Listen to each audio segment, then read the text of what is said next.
Hello friend, SP education में आपका हार्दिक स्वागत है। आज की क्लास में हम लोग बात करने वाले हैं बीपीएससी शिक्षक भर्ती 2.0 के बारे में बात करने वाले हैं। और जैसा कि मैंने आप लोगों को थंबनेल में भी बता दिया है कि हम लोग उद्यमिता की जो है इसमें अगर हम लोग बीपीएससी की बात करते हैं तो यहाँ पर अगर हम लोग बात करते हैं तो लेखा शास्त्र की भी हम लोगों की वैकेंसी आती हैं। अगर हम लोग बिजनेस स्टडी की बात करते हैं, व्यावसायिक अध्ययन की बात करते हैं, व्यावसायिक अध्ययन की भी यहाँ पर वैकेंसी आती हैं। और अगर हम लोग उद्यमिता की बात करते हैं जिसे हम लोग एंटरप्रेन्योरशिप बोल सकते हैं, तो इसकी भी हम लोगों की यहाँ पर वैकेंसी अलग अलग मतलब कि सेक्शनों में अलग अलग ये वैकेंसी आती हुई हैं। और ये तीनों जो वैकेंसी आती हैं ये सभी कॉमर्स से आती हैं, मतलब कि कॉमर्स से सब्जेक्ट से आती हैं। कॉमर्स में अगर आप लोगों ने बीकॉम किया है या फिर कोई भी एग्जाम, ठीक है। तो हम लोग इसमें क्लास को एक नंबर की क्लास पर सबसे पहले अगर हम लोग एग्जाम को देखते हैं तो एग्जाम की बात करते हैं तो 15 समथिंग आप लोगों के एग्जाम है, 15 तारीख को एग्जाम है, इसीलिए मैंने आप लोगों की ये क्लास बनाई हुई है। अगर हम लोग बात करते हैं एक क्लास दो क्लास लगभग मैं आप लोगों की 2 या 3 क्लासें मैं आप लोगों की एग्जाम तक करा दूंगा, ठीक है। छोटी छोटी क्लासें रहेंगी लेकिन आप लोगों के लिए काफ़ी बेनिफिशियल होने वाली हैं। अगर आप लोग और अच्छी तरीके से पहले से ही तैयारी करना चाहते हैं तो आप लोग एसपी एजुकेशन चैनल से जुड़ सकते हैं। फ्री ऑफ कॉस्ट की हम लोग यहाँ पर बात करने वाले हैं, कोई पैसे की बात करने वाले नहीं हैं। तो चलिए हम लोग बिना समय गंवाए अपनी तैयारी को थोड़ा सा देखते हैं कि हम लोगों ने कितनी तैयारी कर ली है अपने एग्जाम को देखते हुए।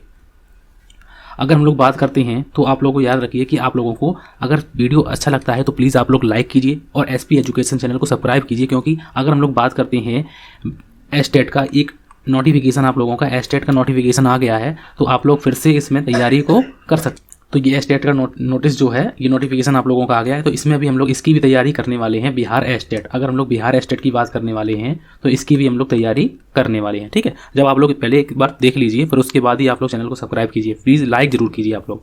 अगर हम लोग क्वेश्चन नंबर 1 की बात करते हैं, क्वेश्चन नंबर 1 में लिखा हुआ है कि वर्तमान में विपणन का अर्थ हो चला है। वर्तमान में अगर हम लोग आज के समय की बात करते हैं तो वर्तमान में जो विपणन का अर्थ है वो कैसा हो चला है। तो वर्तमान में विपणन का जो अर्थ है वो हो चला है, ये कहा गया है। तो विक्रय केंद्रित है, वस्तु केंद्रित है या फिर उपभोक्ता केंद्रित है। तो बिल्कुल सही आंसर हम लोगों का क्या हो जाएगा। वर्तमान समय की अगर हम लोग बात करते हैं, परंपरागत की बात करते हैं तो बात अलग है, लेकिन यहाँ पर हम लोग किसकी बात करेंगे, उपभोक्ता की बात करने वाले हैं। तो इसका राइट आंसर क्या हो जाएगा, उपभोक्ता केंद्रित ये है, ठीक है। अगर हम लोग उसके बाद दूसरे नंबर क्वेश्चन की बात करते हैं और दूसरा नंबर क्वेश्चन लिखा हुआ है कि आधुनिक समय में प्रत्येक संस्था को कुछ महत्वपूर्ण कार्य संपादित करने पड़ते हैं, वे किसके अंतर्गत आते हैं। तो वे विपणन के अंतर्गत आते हैं, विज्ञापन के अंतर्गत आते हैं, नवाचार के अंतर्गत आते हैं या फिर विपणन एवं नवाचार के अंतर्गत आते हैं। तो इसका जो सही आंसर है तो वो सही आंसर क्या हो जाएगा, डी ऑप्शन बिल्कुल सही आंसर हो जाएगा। आप लोग एक चीज़ याद रखिए क्योंकि हमें कम समय में आप लोगों को ज़्यादा जानकारी देनी है, तो इसीलिए हम लोग सिर्फ एमसीक्यू की बात करने वाले हैं। अगर डिटेल में आप लोगों को पढ़ना है तो आप लोग कमेंट कीजिए, मैं आप लोगों को डिटेल में भी पढ़ाऊंगा, बिल्कुल फ्री, ठीक है, कोई दिक्कत की बात नहीं है। उसके बाद क्वेश्चन नंबर 2 की बात करते हैं, और क्वेश्चन नंबर 3 की बात करते हैं। उत्पादन से उपभोग तक की समस्त क्रियाएं, उत्पादन से लेकर मतलब प्रोडक्शन से लेकर और कंजम्पशन तक, उत्पादन से लेकर उपभोग तक की समस्त क्रियाएं, उपभोग तक की जो क्रियाएं होती हैं वो किस में आती हैं, वो किस में शामिल होती हैं, तो उन्हें क्या कहलाती हैं। तो यहाँ पर रखिए, एक बार याद रखिए कि यहाँ पर ये लिखा हुआ है कि क्रेता, तो वो क्या कहलाती हैं, यहाँ पर लिखा हुआ है क्रय, ठीक है, ये क्रय लिखा हुआ है, क्रय। अगर हम लोग बात करते हैं तो उत्पादन से उपभोग तक की समस्त क्रियाएं कि जिसमें शामिल होती हैं तो क्या कहलाती हैं, तो वो क्रय में होती हैं या फिर विक्रय उपरांत होती हैं या फिर विपणन में होती हैं। तो इसका याद रखिए कि इसका राइट आंसर क्या हो जाएगा, सी ऑप्शन बिल्कुल सही आंसर हो जाएगा। उसके बाद नेक्स्ट क्वेश्चन में लिखा हुआ है, क्वेश्चन नंबर 4 में लिखा हुआ है कि विपणन का कार्य उत्पादन से पूर्व प्रारंभ होता है और जारी रहता है। तो कहाँ तक जारी रहता है, अगर हम लोग बात करते हैं कि विपणन का जो कार्य है वो उत्पादन से पूर्व प्रारंभ होता है और यहाँ पर लिखा हुआ है, यहाँ पर जो क्वेश्चन लिखा हुआ है अगर हम लोग इसकी बात करते हैं और खाली स्थान लिखा हुआ है और खाली स्थान तक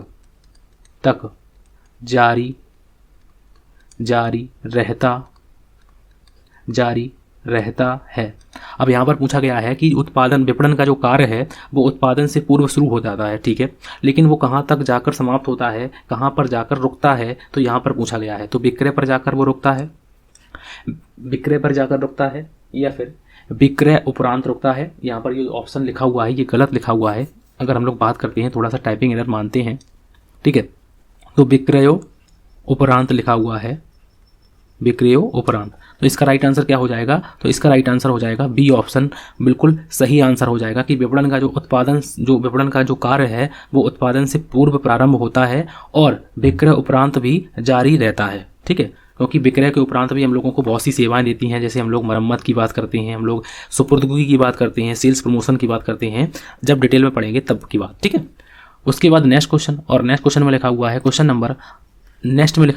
नंबर 5 की बात करते हैं कि विपणन की परंपरागत विचारधारा के अंतर्गत विपणन को माना जाता है, विपणन को माना गया है। ठीक है, परंपरागत विचारधारा है और आधुनिक विचारधारा है, ये दोनों विचारधाराएं क्या हैं, किसने इनके मतलब कि इन्होंने मतलब कि ऐसे कौन से जो विद्वान हैं वो परंपरागत विचारधारा के अनुयायी थे और आधुनिक विचारधारा के कौन कौन अनुयायी हैं, तो इनकी हम लोग बात करेंगे। ठीक है, तो विपणन की परंपरागत विचारधारा के अंतर्गत विपणन को माना जाता है उपभोक्ता अभिमुखी माना जाता है, विज्ञापन अभिमुखी माना जाता है, विक्रेता अभिमुखी माना जाता है, या फिर उत्पाद अभिमुखी माना जाता है। तो इसका सही आंसर आप लोगों को बताना है कि विपणन की परंपरागत विचारधारा के अंतर्गत विपणन को माना गया है, विपणन को माना गया है। तो इसका राइट आंसर जो है वो कैसा माना गया है? परंपरागत मतलब कि पहले समय की बात करते हैं तो उत्पाद अभिमुखी माना गया है, मतलब कि जो बना दिया उसी को लेना होगा, उपभोक्ता से कोई मतलब नहीं था परंपरागत विचारधारा के अनुसार। लेकिन आधुनिक अगर हम लोग बात करते हैं, और क्वेश्चन नंबर नेक्स्ट ही आप लोगों का लिखा हुआ है कि आधुनिक विपणन में सम्मिलित है, आधुनिक विपणन में सम्मिलित है माल एवं सेवाओं का क्रय विक्रय करना, विक्रय उपरांत सेवाएं भी इसमें सम्मिलित है, ग्राहकों की संतुष्टि भी इसमें सम्मिलित है, और उपरोक्त सभी। तो इसका राइट आंसर क्या हो जाएगा? इसका राइट आंसर हो जाएगा उपरोक्त सभी, इसका सही आंसर हो जाएगा कि आधुनिक विपणन में जो सम्मिलित है वो ये सभी जो है वो इसमें सम्मिलित हैं। ठीक है, तो इसका राइट आंसर क्या हो जाएगा? तो इसका जो राइट आंसर है वो डी ऑप्शन बिल्कुल सही आंसर हो जाएगा।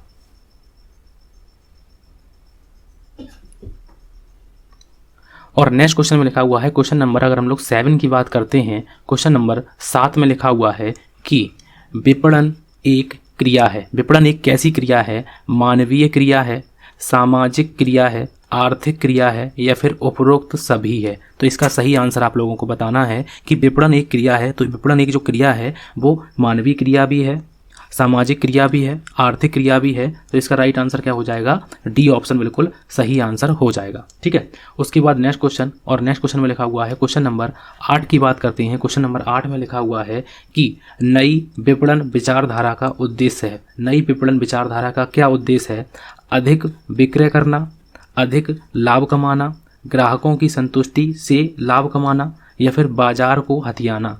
तो इसका सही आंसर है, तो इसका सही आंसर क्या हो जाएगा? तो इसका सही आंसर सी ऑप्शन बिल्कुल सही आंसर हो जाएगा। आप लोग इस क्लास को मैराथन क्लास भी हम लोग बोल सकते हैं, क्योंकि लास्ट के समय में हम लोग जो करेंगे वो आप लोगों के काफ़ी काम में आने वाला है। ठीक है, और ये क्वेश्चन भी आप लोगों को लग रहे होंगे कि हाँ कुछ तो है क्वेश्चनों में। ठीक है, उसके बाद नेक्स्ट की बात करते हैं, क्वेश्चन नंबर 9 की बात करते हैं कि समस्त उत्पादन की क्रियाओं के समान विपणन का उद्देश्य भी मानवीय आवश्यकताओं की पूर्ति एवं संतुष्टि करना है। यह विचार है, तो यह विचार किसका है? समस्त उत्पादन की क्रियाओं के समान विपणन का उद्देश्य भी मानवीय आवश्यकताओं की पूर्ति एवं संतुष्टि करना है। तो ये बात किसने कही थी? अगर हम लोग इसकी बात करते हैं तो कन्वर्स महोदय ने कही थी, या फिर ये बात ह्यूजी महोदय ने कही थी, या फिर ये गलत लिखा हुआ है यहाँ पर। अगर हम लोग बात करते हैं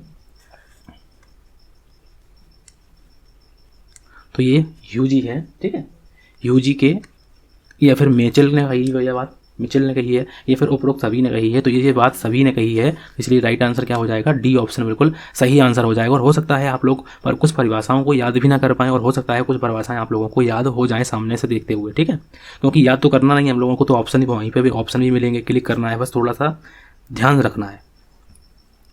उसके बाद नेक्स्ट क्वेश्चन, और नेक्स्ट क्वेश्चन को इसको हम लोग इसमें काट देंगे क्योंकि इसमें थोड़ा सा टाइपिंग एरर है। ठीक है, उसके बाद क्वेश्चन नंबर 11 की बात करते हैं, और क्वेश्चन नंबर 11 में लिखा हुआ है कि जो कुछ उत्पादित किया जाए वह स्वतः बिक जाएगा, यह मान्यता अब ये क्वेश्चन पूछा गया है कि ये मान्यता अब चल रही है या नहीं चल रही है। जो कुछ उत्पादित किया है वो अपने आप बिक जाएगा, वो स्वतः बिक जाएगा। ये बात पहले की बात कही गई थी, तो ये बात अगर हम लोग चरितार्थ हो रही है, मतलब कि इसको हम लोग अभी भी चला रहे हैं। ठीक है, अस्तित्व खो चुकी है। ये जो विचारधारा है ये अस्तित्व खो चुकी है। इसका अब कोई महत्व नहीं है कि मान लो हमने जो भी उत्पादन किया है वो अपने आप बिक जाएगा, ऐसा मतलब सोचना नहीं है। विक्रेता को ऐसा सोचना भी नहीं है, क्योंकि क्रेता जो है वो उसे मतलब उसकी जो पसंद है वो कई बार अलग अलग चेंज होती रहती है। ठीक है, मान लो आज उसने कुछ किया और उसके बाद थोड़े दिनों बाद उसकी पसंद चेंज हो जाती है। तो ये नहीं है कि मैंने जो उत्पादन कर दिया वो ही बेच जाएगा, ऐसा नहीं है। ठीक है, वो अब ये विचारधारा अस्तित्व खो चुकी है। इसका सही आंसर क्या हो जाएगा? इसका सही आंसर बी ऑप्शन हो जाएगा कि ये मान्यता जो है अब नहीं है प्रचलन में। ठीक है, उसके बाद नेक्स्ट क्वेश्चन, और नेक्स्ट क्वेश्चन में लिखा हुआ है क्वेश्चन नंबर 12 की बात करते हैं कि आज का क्वेश्चन नंबर 12 नंबर में लिखा हुआ है कि आज का संपूर्ण व्यावसायिक तंत्र केंद्रित होता जा रहा है। मतलब कि आज की अगर हम लोग वर्तमान की बात करते हैं तो आज का संपूर्ण व्यावसायिक तंत्र केंद्रित होता जा रहा है। वो क्रेता पर केंद्रित होता जा रहा है, विक्रेता पर केंद्रित होता जा रहा है, या उत्पादन पर, या फिर मुद्रा पर। तो आज की वर्तमान की बात करें तो आज का जो वर्तमान का जो संपूर्ण व्यावसायिक तंत्र जो है वो केंद्रित क्रेता के, मतलब कि क्रेता के आसपास ही उसको केंद्रित होता जा रहा है। इसलिए राइट आंसर क्या हो जाएगा? ए ऑप्शन बिल्कुल सही आंसर हो जाएगा।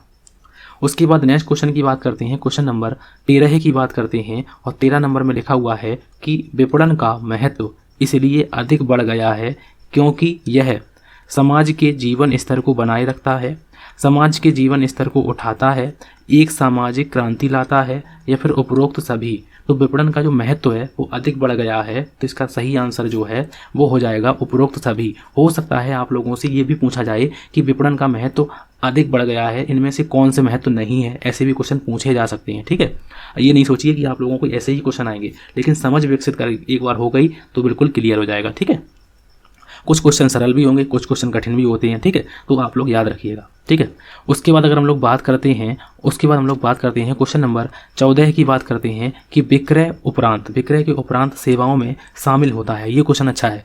विक्रय के उपरांत सेवाओं में क्या शामिल होता है? वस्तुओं की मरम्मत शामिल होती है, गृह सुपुर्दगी शामिल होती है, साख सुविधाएं शामिल होती हैं, उपरोक्त सभी। तो इसका राइट आंसर क्या हो जाएगा? उपरोक्त सभी। अब आप लोग कहेंगे कि ज़्यादातर क्वेश्चन उपरोक्त सभी के हैं, लेकिन मुझे तो आप लोगों को समझाना है ना, तो इसीलिए विक्रय उपरांत सेवाओं में अगर पूछा जाए कि विक्रय उपरांत सेवाओं में शामिल नहीं है और इनमें से 3 चीज़ें तो हैं, लेकिन चौथी चीज़ आप लोगों को मान लो ऐसी दे दी जो नहीं होती है, तो आप लोग कर ले जाएंगे आराम से।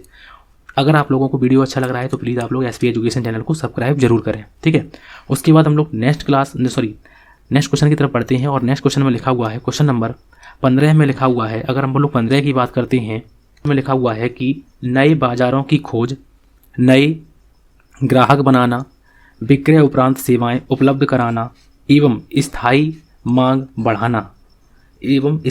बढ़ाना कार्य है। तो ये कार्य है, कैसा कार्य है? यहाँ पर पूछा गया है कि ये जो सभी कार्य हैं, नए बाजारों की खोज करना, नए ग्राहक बनाना, विक्रय उपरांत सेवाएं उपलब्ध कराना, स्थायी मांग को बढ़ाना, तो ये सभी के सभी जो हैं वो किसके अंतर्गत आती हैं? विपणन के अंतर्गत आती हैं, विक्रय के अंतर्गत आती हैं, विज्ञापन के अंतर्गत, या फिर प्रबंधक के अंतर्गत।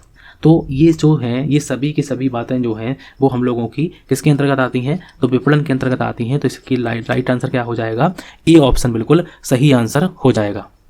उसके बाद नेक्स्ट क्वेश्चन में लिखा हुआ है क्वेश्चन नंबर, अगर हम लोग 16 की बात करते हैं कि विपणन समाज को जीवन स्तर प्रदान करता है। विपणन समाज को जीवन स्तर प्रदान करता है, ये परिभाषा अच्छी परिभाषा है, तो इसको आप लोग मोस्ट भी कर सकते हैं। विपणन समाज को जीवन स्तर प्रदान करता है, तो पीटर ड्रंकर साहब ने ये बात कही है, ये ड्रंकर लिखा हुआ है, पॉल मजूमदार साहब ने बात कही है, या फिर प्रोफेसर अगर हम लोग बात करते हैं नेलागमन साहब ने कही है, नेलागमन। ठीक है, ये नेलागमन लिखा हुआ है। ठीक है, और प्रोफेसर अगर हम लोग जेम्स की बात करते हैं, प्रोफेसर जेम्स ने कही है। ये इसको सही आंसर आप लोगों को बताना है।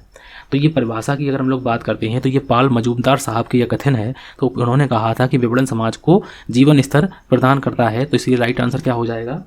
बी ऑप्शन बिल्कुल सही आंसर हो जाएगा। उसके बाद नेक्स्ट क्वेश्चन में लिखा हुआ है क्वेश्चन नंबर, अगर हम लोग 17 की बात करते हैं, क्वेश्चन नंबर 17 में लिखा हुआ है कि प्रोफेसर जेम्स के अनुसार सही समय पर सही वस्तु सही कीमत पर और सही स्थान पर पहुंचाना यह ध्येय होता है। तो यह ध्येय किसका होता है? संस्था का होता है, विक्रय का होता है, विपणन का होता है, विपणन का होता है या फिर व्यापारी का। तो इसका सही आंसर क्या हो जाएगा? तो इसका जो सही आंसर है वो सी ऑप्शन बिल्कुल सही आंसर हो जाएगा कि ये जो है वो विपणन का होता है। तो ये ध्येय जो होता है वो विपणन का होता है। उसके बाद नेक्स्ट क्वेश्चन, और नेक्स्ट क्वेश्चन में ये क्वेश्चन भी अच्छा क्वेश्चन है कि एक सर्वेक्षण के अनुसार, अगर हम लोग बात करते हैं कि एक सर्वेक्षण के अनुसार यदि उत्पादन कार्य में 100 व्यक्ति लगे हैं तो उनमें से विपणन कार्यों से संबंधित होंगे।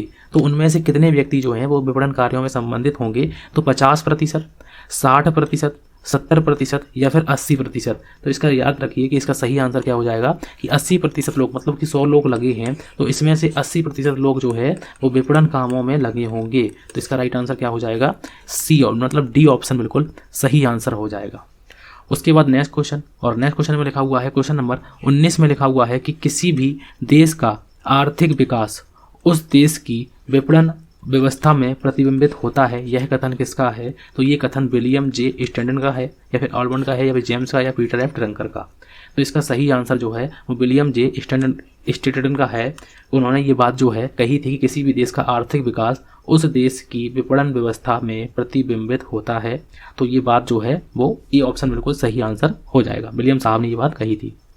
उसके बाद क्वेश्चन नंबर 20 में लिखा हुआ है कि अर्धविकसित, क्वेश्चन नंबर 20 की बात करते हैं कि अर्धविकसित देशों में उत्पादन आर्थिक विकास का दरवाजा है, जो विपणन उसे खोलने की चाबी है। तो विपणन उसे खोलने की चाबी, अगर ये कहा गया है कि अर्धविकसित देशों में उत्पादन आर्थिक विकास का दरवाजा है तो विपणन उसे खोलने की चाबी है। यह कथन किसका है? तो बी जे स्टैंडन का है या फिर डब्ल्यू जे एल्बर्टन साहब का है या फिर पीटर ड्रंकर साहब का है या फिर प्रोफेसर जेम्स साहब का। तो इसका सही आंसर जो है वो बी ऑप्शन बिल्कुल सही आंसर हो जाएगा। बी ऑप्शन बिल्कुल सही आंसर हो जाएगा। उसके बाद अगर हम लोग बात करते हैं क्वेश्चन नंबर 21 की बात करते हैं कि विपणन के अध्ययन का नया ढंग है। विपणन के अध्ययन का जो नया ढंग है वो पदार्थानुसार है, संस्थानुसार है, कार्यानुसार है या फिर प्रबंधकीय अनुसार है। तो इसका राइट आंसर क्या हो जाएगा? डी ऑप्शन बिल्कुल सही आंसर हो जाएगा कि विपणन के अध्ययन का जो एक नया ढंग है वो प्रबंधकीय के हिसाब से है। तो इसका राइट आंसर क्या हो जाएगा? डी ऑप्शन बिल्कुल सही आंसर हो जाएगा। उसके बाद 22 नंबर की अगर हम लोग बात करते हैं कि विपणन विचार प्रबंध का वह दर्शन है जो विपणन क्रियाओं का मार्गदर्शन करता है। यह कथन है, यह कथन किसका है? विलियम जे स्टैंडन का है या फिर प्रोफेसर जोन्स का है, जॉन ई बैकफील्ड का है या फिर इनमें से कोई नहीं। तो ये परिभाषाएं जो हैं, हो सकता है आप लोगों को इतनी परिभाषाएं याद ना हो, कोई दिक्कत नहीं है, मैं भी नहीं कहता कि इतनी याद करो, लेकिन हो सकता है मान लो अभी मैंने कराई हो 2 दिन, तो आप लोगों को रुकना है, 2 दिन बाद मान लो आप लोगों के सामने आ गई, ठीक है, तो हो सकता है आप लोगों की बात बन जाए, ठीक है। तो विपणन विचार प्रबंध का वह दर्शन है जो विपणन क्रियाओं का मार्गदर्शन करता है। यह कथन किसका है? तो यह कथन जो है वो किसका है? तो इसका राइट आंसर याद करके जॉन ई बैकफील्ड साहब का है। तो इसका राइट आंसर क्या हो जाएगा? सी ऑप्शन बिल्कुल सही आंसर हो जाएगा। नेक्स्ट क्वेश्चन में लिखा हुआ है, क्वेश्चन नंबर अगर हम लोग बात करते हैं क्वेश्चन नंबर 23 की, और 23 नंबर क्वेश्चन, विपणन विचार एक दर्शन है, एक मन स्थिति है, व्यवसाय के चिंतन का एक तरीका है जिसमें ग्राहकों को मुखिया माना जाता है, ग्राहक को परम संतुष्टि प्रदान की जाती है, ग्राहक के बाद लाभ कमाने की भावना होती है, एवं व्यवसाय की क्रियाओं में एकीकरण एवं समन्वय की जरूरत होती है। तो इसका सही आंसर जो है वो क्या हो जाएगा कि ये सभी ऑप्शन जो हैं विपणन विचार में ये किए जाते हैं कि ग्राहक जो है वो मुखिया माना जाता है, ग्राहकों को परम संतुष्टि प्रदान की जाती है, ये भी बात इसकी सही है। तो इसका राइट आंसर क्या हो जाएगा? डी ऑप्शन बिल्कुल सही आंसर हो जाएगा। देखो अभी डिटेल में क्यों नहीं करा सकते, उसका रीज़न है क्योंकि डिटेल पढ़ने से अभी आप लोग नहीं पढ़ेंगे, उसका रीज़न है कि आप लोग फटाफट क्वेश्चन को देखेंगे और आगे बढ़ते चलेंगे, ठीक है, इसीलिए डिटेल नहीं करा रहे हैं, ठीक है। डिटेल कराएंगे तो ऐसे कराएंगे कि बिल्कुल एक एक बात आप लोगों की क्लियर होगी। क्वेश्चन नंबर अगर हम लोग बात करते हैं 24 की कि विपणन विचार आधुनिक विपणन का प्राण है, उद्देश्य है, लक्ष्य है या फिर इनमें से कोई नहीं। तो इसका सही आंसर जो है वो ए ऑप्शन बिल्कुल सही आंसर हो जाएगा कि विपणन जो विचार है वो आधुनिक विपणन का प्राण है। तो इसका राइट आंसर क्या हो जाएगा? ए ऑप्शन बिल्कुल सही आंसर हो जाएगा। उसके बाद नेक्स्ट क्वेश्चन और 25 नंबर में लिखा हुआ है कि विपणन की परंपरागत विचारधारा का मूल ध्येय था? अधिक विक्रय करना, अधिक उत्पादन करना, ग्राहकों की संतुष्टि करना, या फिर अधिक विक्रय करके अधिक लाभ कमाना। तो विपणन की पुरानी अगर हम लोग पहले की बात करते हैं कि पुरानी विचारधारा का मूल ध्येय क्या था, तो इसका जो राइट आंसर है, तो इसका राइट आंसर पहले की अगर हम लोग बात करते हैं तो अधिक विक्रय करना और अधिक लाभ कमाना, ये पहले की बात थी। लेकिन अगर आज की बात करते हैं तो ग्राहकों की संतुष्टि और उसके बाद लाभ। ठीक है, इसको याद रखिएगा। उसके बाद नेक्स्ट क्वेश्चन में लिखा हुआ है, क्वेश्चन नंबर अगर हम लोग बात करते हैं 26 की, कि विपणन की पुरानी विचारधारा के समर्थक थे प्रोफेसर। अगर हम लोग पाइल की बात करते हैं, टाउजले की बात करते हैं, क्लार्क की बात करते हैं, ये सभी जो है वो इनके इस विचारधारा के समर्थक थे। तो इसका राइट आंसर क्या हो जाएगा? डी ऑप्शन बिल्कुल सही आंसर हो जाएगा। और जैसा कि मैंने आप लोगों को बताया था कि विपणन की पुरानी विचारधारा, आधुनिक विचारधारा के समर्थक कौन थे, इन सभी बातों को हम लोग MCQ में लेकर आए हैं, कोई दिक्कत की बात नहीं होगी आप लोगों को। उसके बाद नेक्स्ट क्वेश्चन में लिखा हुआ है, क्वेश्चन नंबर 27 में, कि विपणन की पुरानी विचारधारा आधारित है, किस सिद्धांत पर आधारित है? क्रेता सावधान सिद्धांत पर, विक्रेता के सावधान सिद्धांत पर। अगर हम लोग पुरानी विचारधारा की बात करते हैं तो जो खरीद रहा है उसकी बात हम लोग करेंगे कि उसको सावधान रहना होगा, कि उसे अपना हित देखना होगा कि कौन सी चीज़ हमारी सही है या कौन सी चीज़ गलत है, तो उसे खुद देखना है। तो क्रेता सावधान यहाँ पर कहा गया है कि क्रेता सावधान के सिद्धांत पर कहा गया है पुरानी विचारधारा में। लेकिन अगर हम लोग 28 में बात करते हैं कि विपणन की नवीन या फिर आधुनिक विचारधारा आधारित है, तो क्रेता सावधान पर तो पुरानी विचारधारा है, लेकिन विक्रेता सावधान पर यहाँ पर लिखा हुआ है ये आधुनिक विचारधारा है, क्योंकि विक्रेता सावधान गलत माल नहीं बेच सकते। ठीक है। उसके बाद नेक्स्ट क्वेश्चन में लिखा हुआ है, क्वेश्चन नंबर अगर हम लोग 29 नंबर की बात करते हैं कि विपणन की आधुनिक विचारधारा बल देती है, आधुनिक मतलब कि आज की विचारधारा बल देती है, ग्राहक बाजार का राजा है, बिल्कुल सही है। ग्राहक सही है, बिल्कुल। ग्राहक की संतुष्टि धर्म है, तो ये सभी के सभी ऑप्शन सही हो जाएंगे। इसके लिए राइट आंसर क्या हो जाएगा? डी ऑप्शन बिल्कुल सही आंसर हो जाएगा। विपणन की आधुनिक विचारधारा जो है वो इन सभी बातों पर बल देती है, तो इसका राइट आंसर क्या हो जाएगा? डी ऑप्शन बिल्कुल सही आंसर हो जाएगा। उसके बाद 30 नंबर क्वेश्चन में लिखा हुआ है कि विपणन की आधुनिक विचारधारा के समर्थक थे विपणन की आधुनिक विचारधारा के समर्थक थे बी। अगर हम लोग बात करते हैं विपणन की आधुनिक विचारधारा के कौन कौन से जो लोग हैं वो समर्थक थे, B.J. स्टैंडर्ड साहब थे, पाल मजूमदार साहब थे, हैंसन एवं मैकार्थी साहब थे। तो इसका राइट आंसर क्या हो जाएगा? डी ऑप्शन बिल्कुल सही आंसर हो जाएगा। उसके बाद नेक्स्ट क्वेश्चन में लिखा हुआ है, क्वेश्चन नंबर अगर हम लोग बात करते हैं 31 की, कि प्रबंध मनुष्यों के माध्यम से कार्य करने की कला है, यह कथन किसका है? तो प्रबंध मनुष्यों से कार्य कराने की कला है, ये हेनरी फ्योल का है, लॉरेंस एप्ली साहब का है, मिलवर्ड साहब का है, पीटर ड्रंकर साहब का है। प्रबंध मनुष्यों से कार्य कराने की जो है वो कला है, तो इसका राइट आंसर क्या हो जाएगा? ये बात लॉरेंस एप्ले साहब की है, तो इसका राइट आंसर क्या हो जाएगा? बी ऑप्शन बिल्कुल सही आंसर हो जाएगा। उसके बाद नेक्स्ट क्वेश्चन में लिखा हुआ है, क्वेश्चन नंबर 32 की बात करते हैं कि प्रबंध के 3 कार्य हैं, व्यवसाय का प्रबंध करना, प्रबंधकों का प्रबंध कार्य करना, कार्य एवं कार्य कराने वालों का प्रबंध करना। यह राय किसकी है? तो यह राय पीटर ड्रंकर साहब की है, हेनरी फ्योल साहब की है, मिलवर्ड साहब की है, या फिर जॉनसन साहब की है। तो ये जो परिभाषा की बात करते हैं, जो कार्य हैं, 3 कार्य बताए हैं, तो ये पीटर एम ड्रंकर साहब के हैं। तो इसका राइट आंसर क्या हो जाएगा? ये देखो, एडम स्मिथ ने 4 बताए हैं, किसी ने 6 बताए हैं, किसी ने 5 बताए हैं, तो इतना अभी हम लोग डिटेल में नहीं करेंगे। ठीक है, अभी फिलहाल आप लोग MCQ में देखते चलिए।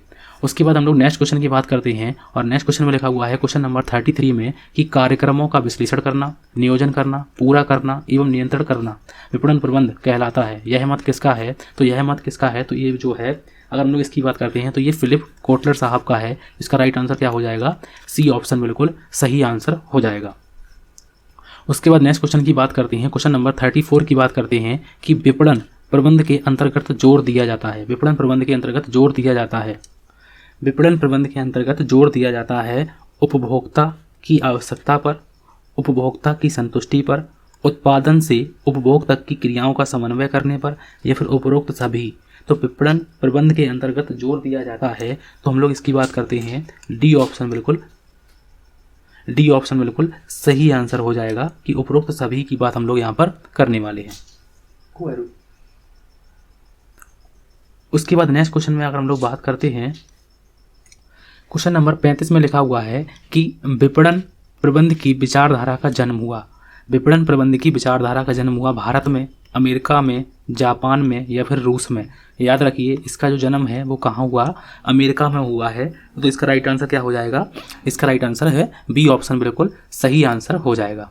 उसके बाद 36 नंबर में लिखा हुआ है कि किस शताब्दी के अंत में अमेरिका में उत्पादक बाजार, उत्पादक जो है, अगर हम लोग किस शताब्दी के अंत में, किस शताब्दी के अंत तक, किस शताब्दी के अगर हम लोग अंत तक की बात करते हैं, अमेरिका में उत्पादक बाजार या कौन सा बाजार था, तो उत्पादक बाजार था, यहाँ पर या की जगह पर था लिखा हुआ है था।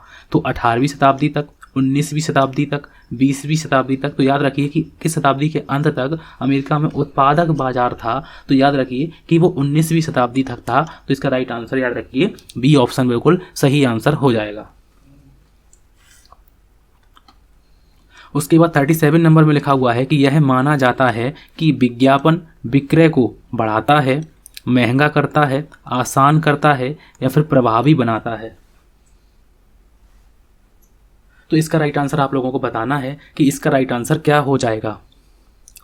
तो इसका जो राइट आंसर है कि विज्ञापन विक्रय को ना तो बढ़ाता है ना महंगा करता है बल्कि आसान करता है, और राइट आंसर क्या हो जाएगा, सी ऑप्शन बिल्कुल सही आंसर हो जाएगा। उसके बाद नेक्स्ट क्वेश्चन, और नेक्स्ट क्वेश्चन में लिखा हुआ है क्वेश्चन नंबर 38 में कि किस शताब्दी के अंत, किस शताब्दी के मध्य तक उत्पादक बाजार उपभोक्ता बाजार में परिणत होने लगा था। तो वो किस शताब्दी तक, तो 18वीं शताब्दी तक, 19वीं शताब्दी तक। तो याद रखिए कि 20वीं शताब्दी तक ये जो है तो उत्पादक बाजार उपभोक्ता बाजार में परिणत होने लगा था। तो सी ऑप्शन बिल्कुल सही आंसर हो जाएगा। और आज का हम लोगों का आखिरी क्वेश्चन लिखा हुआ है कि आप लोगों की और भी क्लासें आप लोगों की कराएंगे, 1-2 क्लासें और कराएंगे आप लोगों की, ऐसे ही क्वेश्चन और भी लेकर आएंगे। जो मोस्ट क्वेश्चन है उनको मैं आप लोगों को लेकर आऊँगा। तो अमेरिकी औद्योगिकी क्रांति से, अमेरिकी औद्योगिक क्रांति से अमेरिका में विकास हुआ, किसका विकास हुआ, विपणन का विकास हुआ, प्रबंध का विकास हुआ, प्रशासन का विकास हुआ या फिर विपणन प्रबंध का विकास हुआ। तो सही आंसर क्या हो जाएगा, डी ऑप्शन बिल्कुल सही आंसर हो जाएगा। अगर हम लोग बात करते हैं बिहार की, हम लोग तैयारी को देखते हुए एस्टेट की भी आप लोगों की बहुत ही जल्द क्लासें लेकर आएंगे। और एस्टेट की मैंने पहले भी ही तैयारी कराई हुई थी, तो आप लोग देख सकते हैं कि मैंने किस प्रकार से आप लोगों को बताया था और किस प्रकार से मैंने तैयारी भी कराई थी।